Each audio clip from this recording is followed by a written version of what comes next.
Hello Internet, welcome to another edition of Eric's Corner with the word to the not so wise. If you like my channel, hit that subscribe button and keep me around.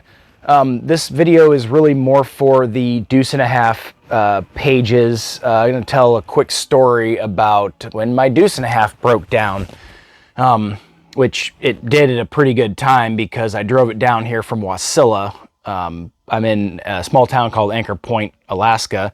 And I bought it up in Wasilla. It's north of Anchorage, about an hour, and it's about 5-hour drive. And thankfully it broke down here. Of course, it was years later, but I only put, a couple hundred miles a year on it because it's, not really a great commuter. So I was on my way to town. I was going to see a friend of mine who's in the hospital. She got sick, and I was going down to see her. I hadn't seen her in a very long time. And I started having like almost engine stalling symptoms, and I'm like, oh, what's going on here? I'm like, my fuel filters are dirty. Okay, cool, no big deal. I'll head the rest of the way to town. I should have turned back and came right back home, but okay, cool. Went in, it was stalling, showing some symptoms, but okay, I'm getting there, cool. Pulled in the hospital, went and saw her and so forth. Went to the gas station, put some gasoline in it to try and thin out the fuel a little bit, hoping that would fix the problem, because when I first bought it, it was actually doing the same thing. I put some gas in it, and this was in Girdwood, only 45 minutes south of Anchorage, and I still had 3.5 hours to go. So I thinned out the fuel a little bit. It's a multi-fuel engine. It burns anything within reason. So I was on my way home, and it started to stall, started to chug really bad, and I was going up Baycrest, which is about a 3-mile long uphill coming out of my hometown, a Homer. And I mean, I was doing like a mile an hour. It stalled a couple times. I managed to get it started again, and okay, cool, got it back on the road. Well, I got to the old Sterling highway and it stalled and just died completely. I managed to coast into a nice little pullout. My buddy at the time, his girlfriend, happened to be behind me, so she was like, oh, hey, what's going on? So she pulled in, grabbed me. I was like, well, shoot me out to my house, let me get some fuel filters. I came out to my house and I didn't have extra fuel filters. So we shot back to Napa, got fuel filters. I changed the filters, grabbed some wrenches so I could bleed the fuel lines, all that good stuff. Okay, cool, got her fired up, and okay, cool. Fired right up and got on the road, and it ran perfect for about 8 or 10 miles. I started to come into town and started stalling out again. So I was like, well, crap, let me change the primary filter. And changed that, and again, bled the fuel system. And okay, got on the road and got back home, and okay, seems to be running fine. What's going on here? Did a little bit of troubleshooting, and I pulled the gas tank, or pulled the plug off the bottom of the gas tank, or sorry, diesel tank, drained everything out, hit it with some brake clean, and flushed some fresh gas in there, put some fresh diesel in there, swishled it around, dumped it out, and put 10 gallons of fresh juice in it. Fired it up, let it idle for 10 minutes, got on the road. Oh, seems to run great. We only went a couple miles up north of my place. Turned around and came around a corner and boom, stalled. Just would not do anything. And oh man, so I tinkered with it and dinked with it. I came back home, got a generator and a battery charger and all kinds of stuff, and could not for the life of me figure out what the hell was going on here. My dad's buddy, who is a mentor of mine growing up, he's a master fabricator, been a welder for a lot of years, and I got a phone call from him, like, okay, he definitely passed my deuce. I answered the phone, like, hey, you see my deuce is broke down in inches. Yeah, what's going on? You need a hand? I was like, yeah, sure.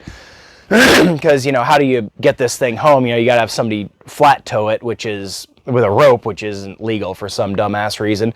Okay, cool. So jumped in his truck, shot back to the deuce, grabbed it, towed it over here. Cool, no problem. So I spent the winter just dinking with it and troubleshooting, and I need to make sure what the problem is, because I thought the injector pump went bad. Well, and it's got an in-tank low-pressure fuel pump, and I check it, and there's a fuse on the top. I'm like, oh, the fuse went out. But I'm like, well, I mean, why the intermittent symptoms though? And people were saying, well, the low pressure pump is only to prime the fuel system. Once the fuel system has a prime, it will pull fuel out on its own. Well, that is not the case, which makes sense. And I talked to this old boy from the VFW who actually worked on these things in Vietnam, and that dude he gave me some pointers. Well, check this first, that's that, and the other thing. And people are, oh, well, check the screen in the tank. Something plugged it. I'm like, no, it's having this intermittent problem, though. It didn't just stall and die. Well, you know, it did ultimately, obviously.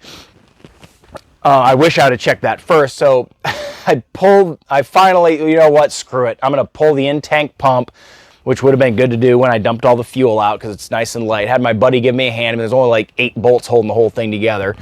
Took a drill, pulled the pump out, and I look on the bottom, and the fuel pump, it's this big